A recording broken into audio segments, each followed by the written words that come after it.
Here is one of two cordless telephone packages I'm expecting today. So, I don't actually know which one this is. But either way, it's going to be pretty interesting. They're both 900 megahertz. With caller ID, both analog or anatan. In fact, the last time I got a 900 megahertz anatan cordless phone with caller ID was almost 2 years ago.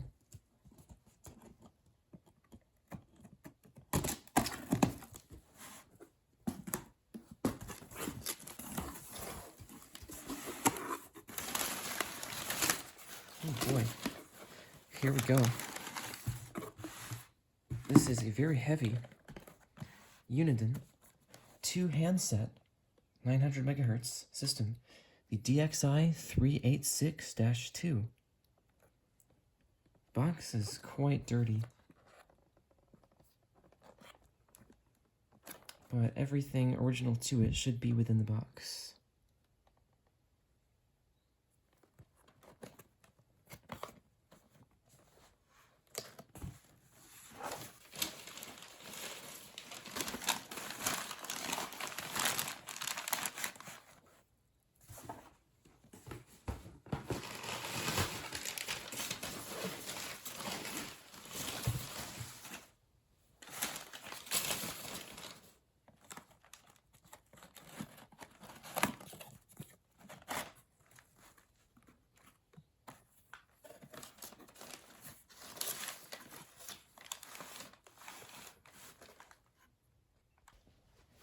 Yeah, so it does look kind of moldy or mildewy or something in there, a little bit. But hopefully it's not too bad. Here's a belt clip. Does have a spot of something on there. And here are the batteries. Hopefully they haven't corroded.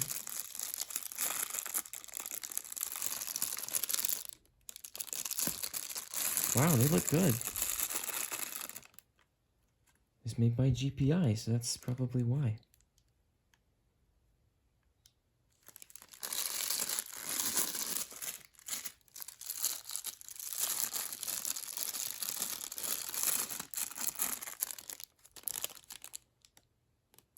Okay, this one is good as well. Yes. And since these have never been used and messed up, they should hopefully work. Okay, there was an interruption. I think I was about to pull out the phone cord, which is probably going to be sticky with age. I don't know.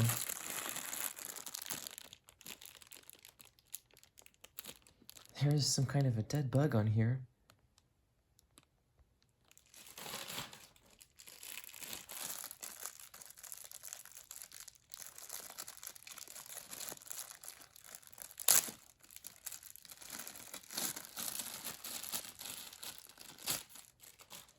Okay, it's not really sticky.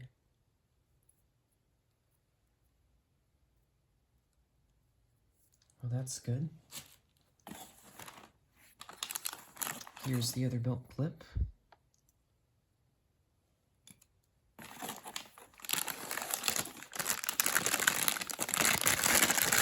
Here's the extra charging cradle.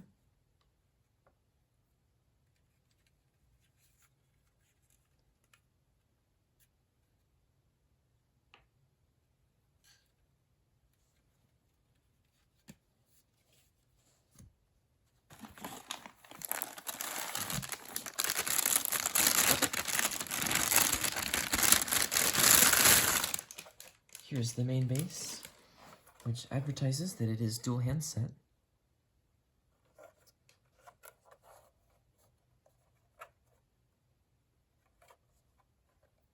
And it is innately wall mountable.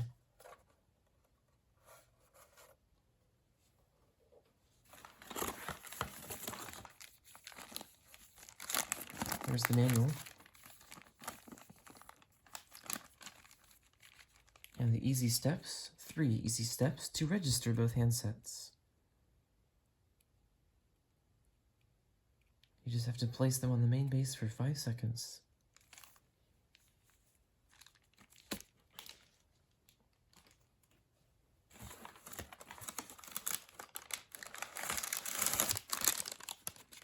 Oh dear. Well, that antenna is very far gone.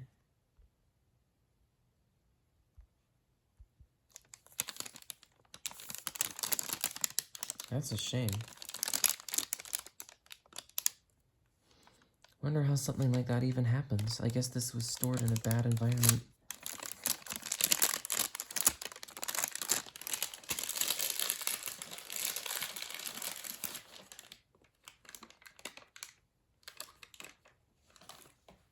Okay, well, here's the phone. Otherwise, it looks good. Oh, jeez. The foam. Okay, well, I'm gonna have to clean this out.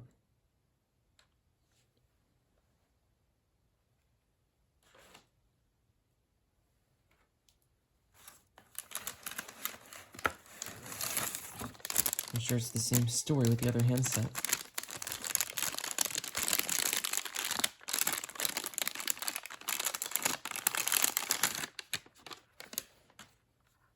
Actually, you know, the antenna is not broken, it's just all cruddy.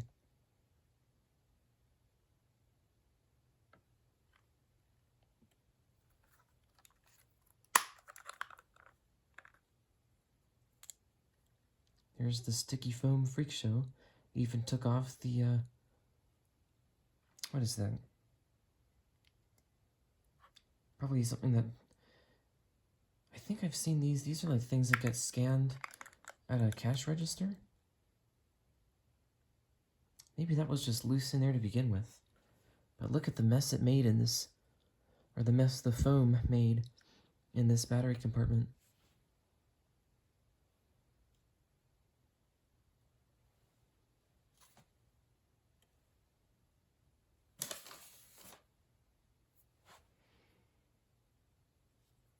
And my fingers are all dusty from that antenna, too. How ridiculous.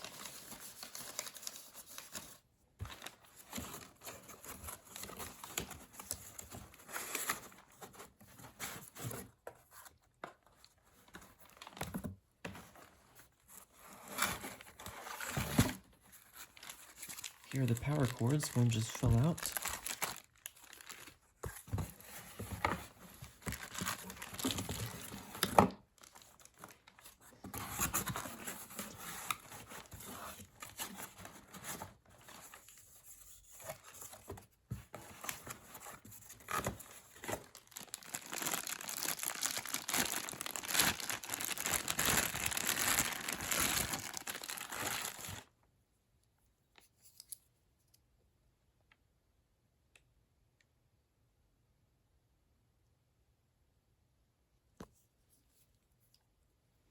Actually, I forgot to check the date code to see when these were made. The date code on the batteries. They're actually made, looks like in 2003. That's pretty late for a 900 megahertz, especially an Anatan one.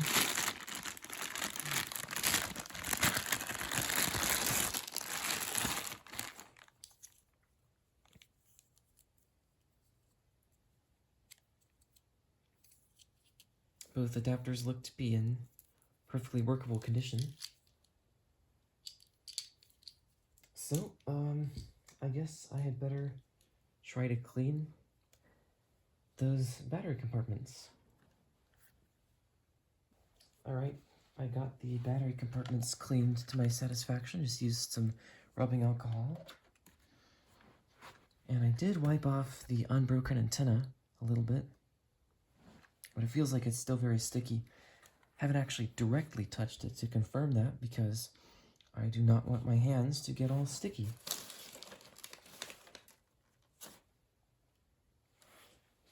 Okay, for this video I'm going to use these newer batteries, just so we don't have to wait on the old ones to charge. Wow, it actually says handset number 2. It's quite cool. I thought I got it in there. There we go. Of course, it would be a lot more secure if I could put the battery cover on. But I'm not going to do that at this point because they still haven't been cleaned. Oops.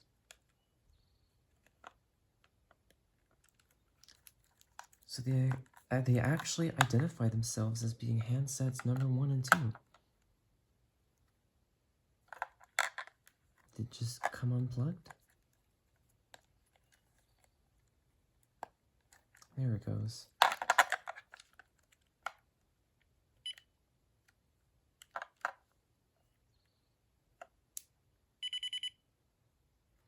They've got a pretty quiet beep, actually. It's interesting.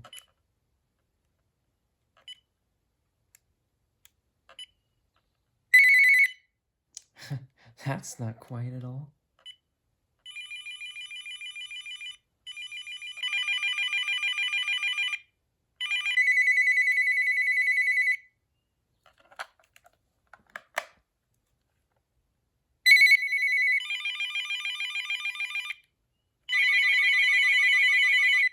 Nice. Now let's get these belt clips installed.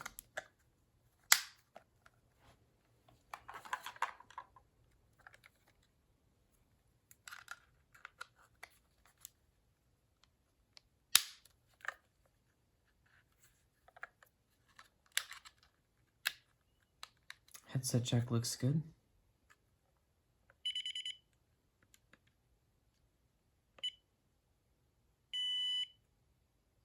Auto talk is off, and you can also set the area code, which I'm not going to do.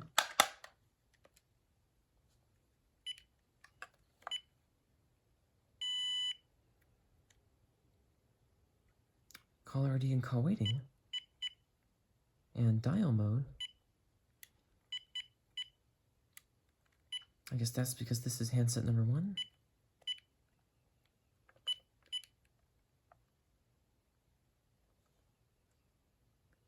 I really wish there was a way to do an intercom between these.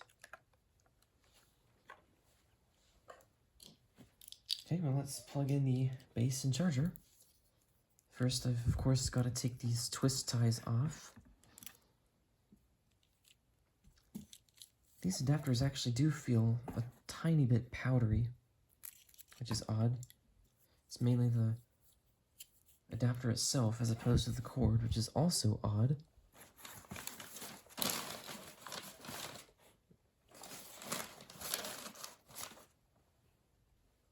The adapters are plugged into the testing power strip now. Let's plug in the base.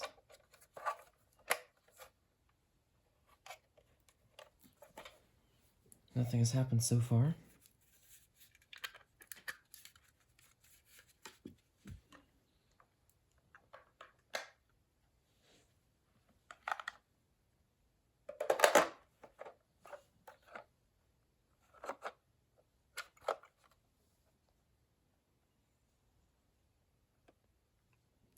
I'm kind of surprised the status light didn't flicker to reset the security code. Oh, there it goes. Okay.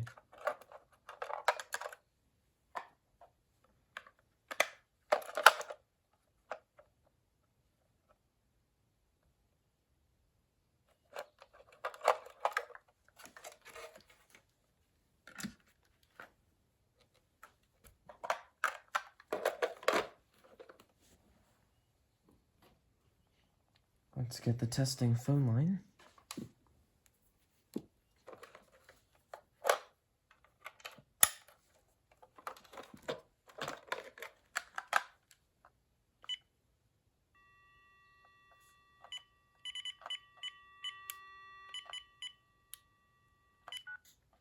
Sounds like it's got a great receiver cap in there.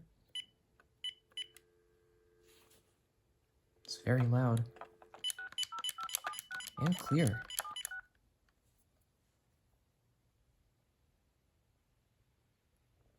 The number you have reached, 605-767-2676, is not in service.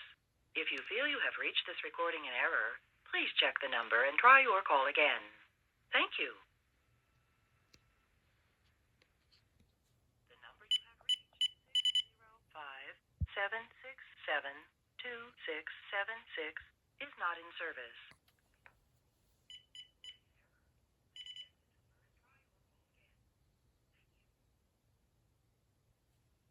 That does indeed sound quite good. Let's transfer.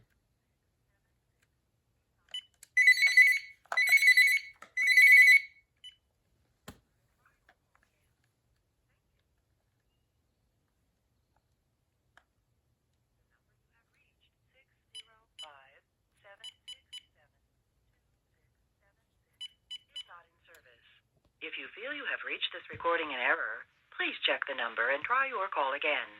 Thank you. The number you have reached, 605.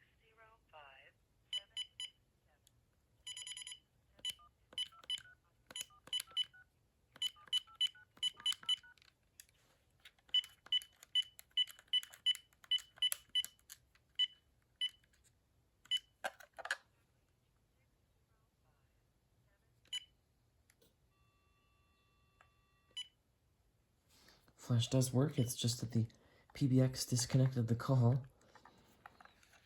And in case I didn't mention, yes, I am leaving the screen protectors on for now.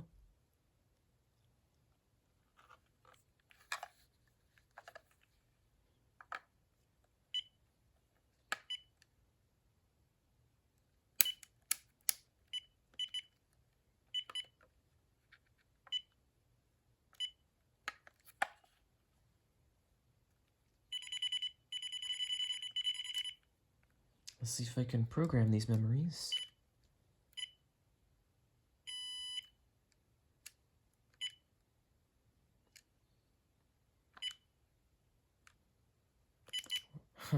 What a relief. You can just enter it in like a standard phone using the keypad instead of using the volume adjustment like my other Uniden 900 MHz caller ID. That being the DXI386-2.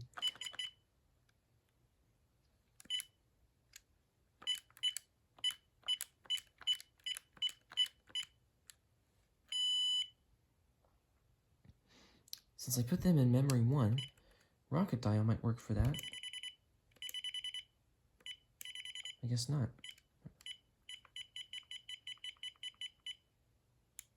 So it stores 10 plus rocket dial. That's nice.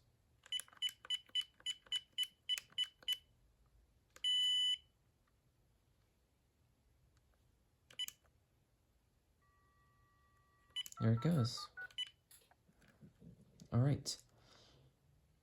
Let's leave a testing message from each of these handsets. Okay, let's listen to these testing messages. Hello, you have 5 messages.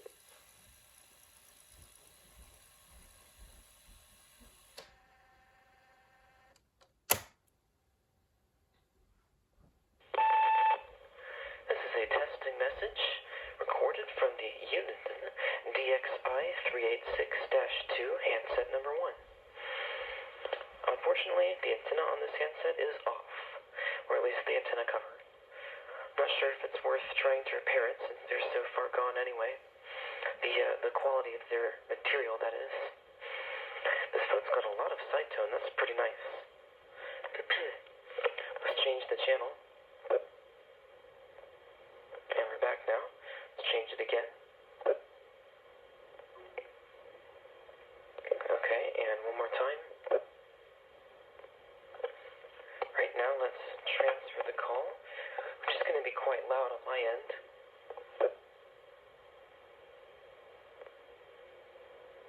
Line 2, Monday, 12:28 p.m.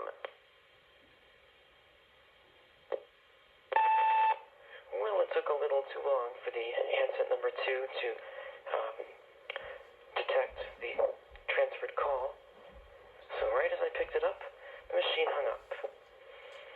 But anyway, this phone should sound good as well. And it's got some side tone to it, which is always nice. And here's the channel change. And one more time. So let's hang up into the cradle, and then I'll call back and hang up into the base, and then lastly hang up with the button.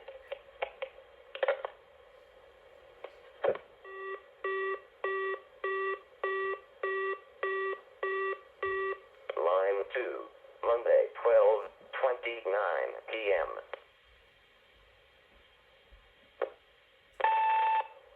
Actually, it occurred to me that when I left that last message and hung up, not only did it not make proper contacts initially, but also the battery cover was not on the handset, which would have ruined the sound of it.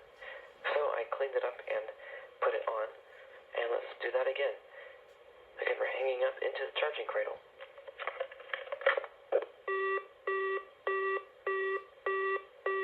Line 2, Monday, 12:35 p.m.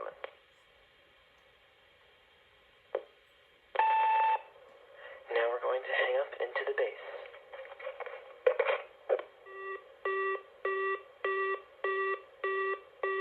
Line 2, Monday, 12:36 p.m.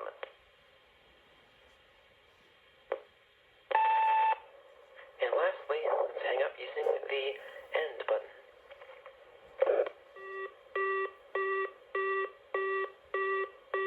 Line 2, Monday, 12:30. That was your last message. Wonder why it didn't record the end of the timestamp. That's odd. Also, what's odd is that when I hung up the phone using the button, it had a totally different sounding static blip or data transmission blip compared to the channel change and transfer blips. So I'm glad I recorded that. Now, what I did not record was a range test, and I did do a mini range test just going down to the basement, and I'll say that it worked actually pretty well. Of course, it wasn't fully clear, but there were mainly just a couple of very small dead spots where none of the channels worked. In general, changing the channel didn't make much difference. It wasn't getting much interference, and they didn't have really any major range issues, which was pretty surprising to me, honestly. It's quite uncommon for analog or anatan cordless phones to work at all in the basement when their bases are all the way up here. So I am very nicely surprised with these telephones. Now let's ring up these phones.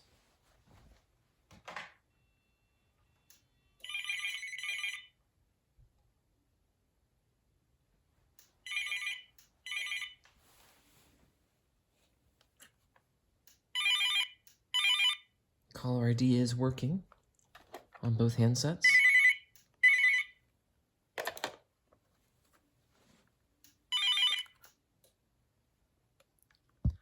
Hello, hello, testing, testing. -1, -2, -3. Hopefully I am significantly louder this time. Now, let me plug in another phone to this PBX, and let's see, this cord goes there.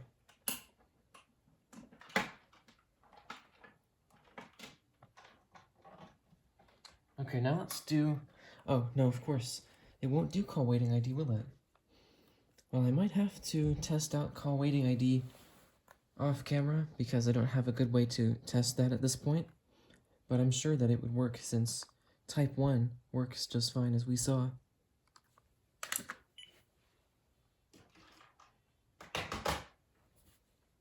Alright, let's do the Find Handset, which should be quite loud.